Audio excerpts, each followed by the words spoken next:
Hello, folks. This is your host, Tammy Tuckey, and you are now listening to the Tiara Talk Show. We bring you rare interviews with the makers of Disney magic. Whether they be singers, actors, Imagineers, animators, they have all made their mark on the Disney name. Be sure to check out the show notes, other episodes, contests, our social media pages from Facebook to Twitter, and more on our official website at www.thetiaratalkshow.com. All guest opinions are theirs and theirs alone and do not represent the opinions of the Tiara Talk Show or the host. The Tiara Talk Show is not associated with the Disney Company. Thank you for tuning into this week's episode. And from all of us here at the Tiara Talk Show, have a hoop-de-doo day.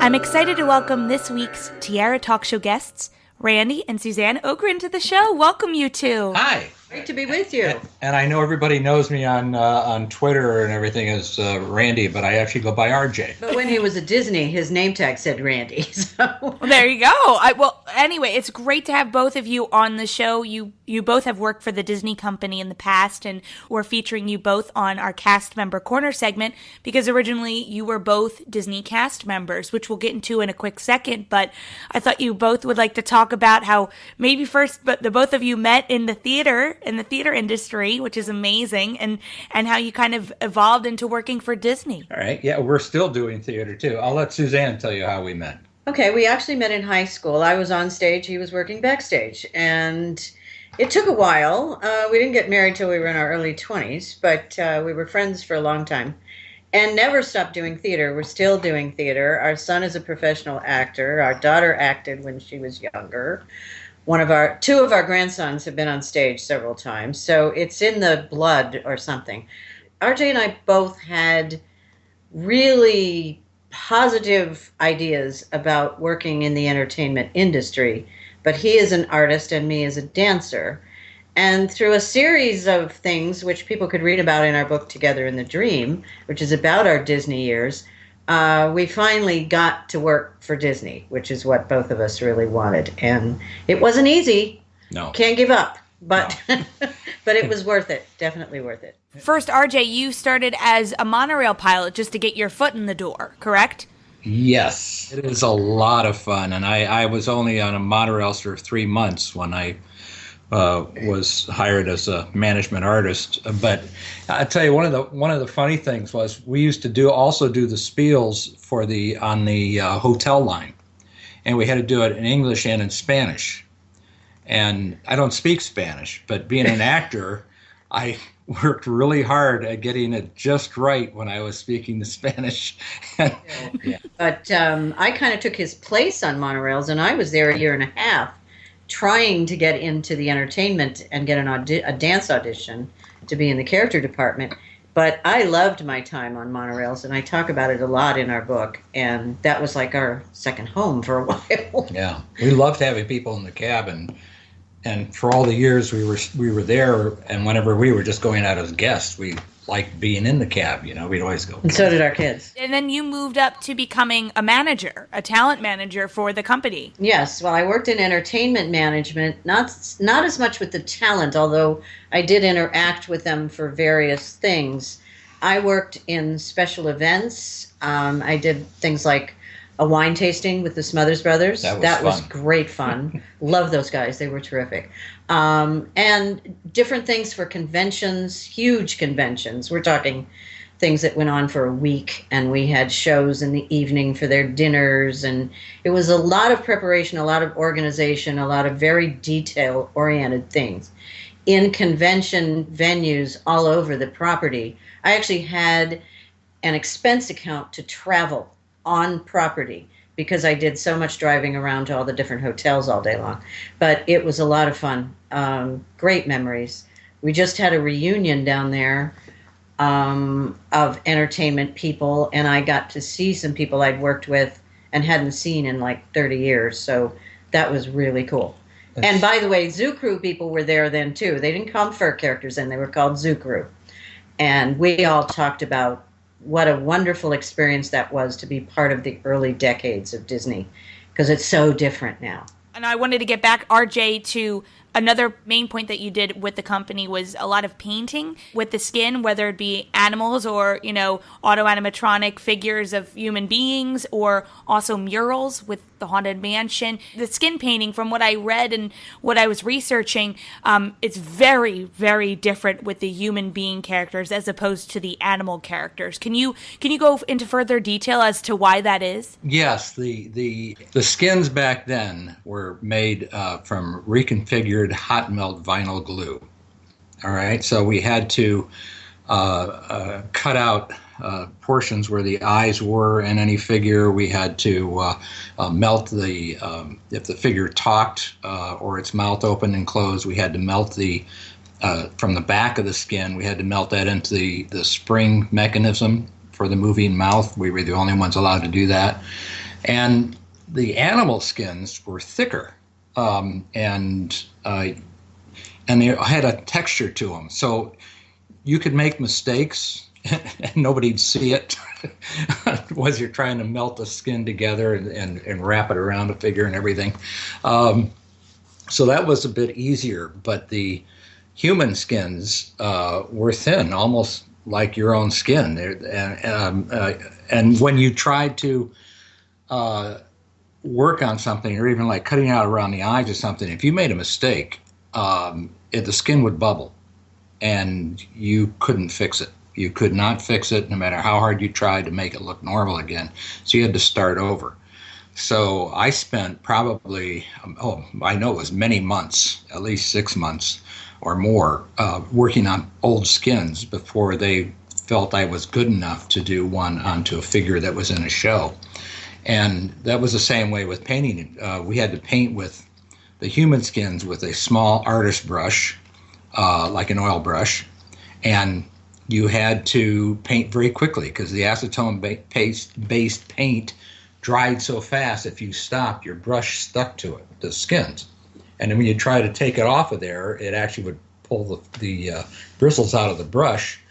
Then you had to clean the whole face off and start over. So yeah, it was quite a process that you had to go through to do those. Amazing to work. It was amazing to go inside the attractions. I thought it was always neat because I could go everywhere in an attraction that the general public and even a lot of employees were not allowed to go. And I would get in there and I go, look where I am. This is so cool. And you're right. You mean like standing up on the spar mast of the Pirates of the Caribbean ship? Yeah. Lee and I decided to get up, and we were working on the figures on the ship in Pirates of the Caribbean, and I turned around and Lee was gone, and I went, where did he go? And I looked up, and he's up in the rigging. So I said, well, what the heck? So I went up in the rigging too. Now, can you imagine? This is the one that the captain is on, and he's yelling. And can you imagine? Here's two guys in our regular street clothes, what we wore to work, and we're swinging around on stuff. And then again, Suzanne, you were mentioning you guys have a book. It's called Together in the Dream, The Unique Careers of a Husband and Wife in the Early Decades of Walt Disney World. So it's by both of you. And this is at Theme Park Press. Yes, it is. And it's also on Amazon. We're very pleased with how it's been received. Great reviews and lots of people reading it. And actually, the publisher has asked us to write a sequel, which is going to be called Remembering the Magic. And it's going to be more of our stories, but also stories from other cast members we've worked with that have approached us and said, oh, hey, you told this story? I got another one. So we're going to include some of those in the new book, which will be kind of fun. And I thought we might end our interview with a story about how you both met Walt Disney. Well, I was between tours in Vietnam. And it was 1965 at Christmas, and Suzanne had come out. We had just been married just a few months, and she came out to San Diego to be with me before I went back to Vietnam. And so I took her. It was her first time to go to Disneyland, and so we Christmas went. Day. Yeah, we basically didn't have much money. I think we bought a hot dog and a hot chocolate was all we could afford for our Christmas dinner. But we turned around and here was Walt we were Disney. on Main Street, and there was this crowd of people, and somebody said, Walt's over there. And I thought, well, I've heard stories that Walt comes out to the park, but it's Christmas Day. shouldn't he be home with his family? And we walked over, and sure enough, there he was, shaking hands with everybody and engaging everyone. And it was like we couldn't believe what we were seeing, one of those moments in your life. And as we were leaving that day, after we had that experience, we stopped in Town Square and read the plaque that's at the foot of the flagpole there about this is the happiest place on earth. And we both decided this is it. We want to work for Disney. We've now seen Walt. We know he's as magic as what we thought he was. And this is where we want to be. Well, let's end our interview by answering a couple of Disney-themed questions. I like to call them the Fab Three. So we'll start with the Donald one, which is, as a child, what Disney film was one of your favorites to see in the movie theaters? Well, the first one I ever saw was Cinderella, and I never forgot it because I was 5 years old. And I went with my two cousins, and the next day they both had measles, and I got it from them. So I have the great memory of Cinderella, which I still adore. Just saw the live-action one and adored that as well. But that's my, I guess, fondest and most I'd have to say unforgettable memory. Yeah, surprisingly, that was one of my earliest to see. When I was really young, and it had a great impact on me. And then, but my favorite is Peter Pan. And our goofy question, what Disney character do you think would be your best friend if you met them in person? Oh, that's good. Well, since it was my favorite to perform in, I would have to say Sleepy the Dwarf, because every time I watch the Seven Dwarfs movie, I always think he's the coolest one of all, because he just doesn't care. He's tired, he goes to sleep, and I do that too. So Mine would be Donald Duck. And our Mickey question, if I asked you to name any Disney song at this very moment, what immediately comes to mind? Mine would be Feed the Birds from Mary Poppins. It always makes me cry. I think it's one of the most beautiful Sherman songs ever written, although they did a lot, but yes. That one always touches me.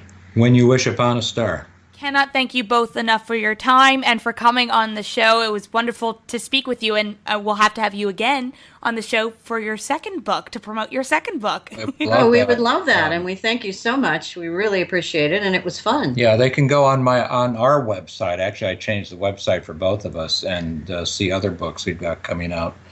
I have another one that's on that's called The Design of Fear, and it's about the Haunted Mansion, but also a lot of other haunted houses I designed after. It's rjogren.com, rjogren.com.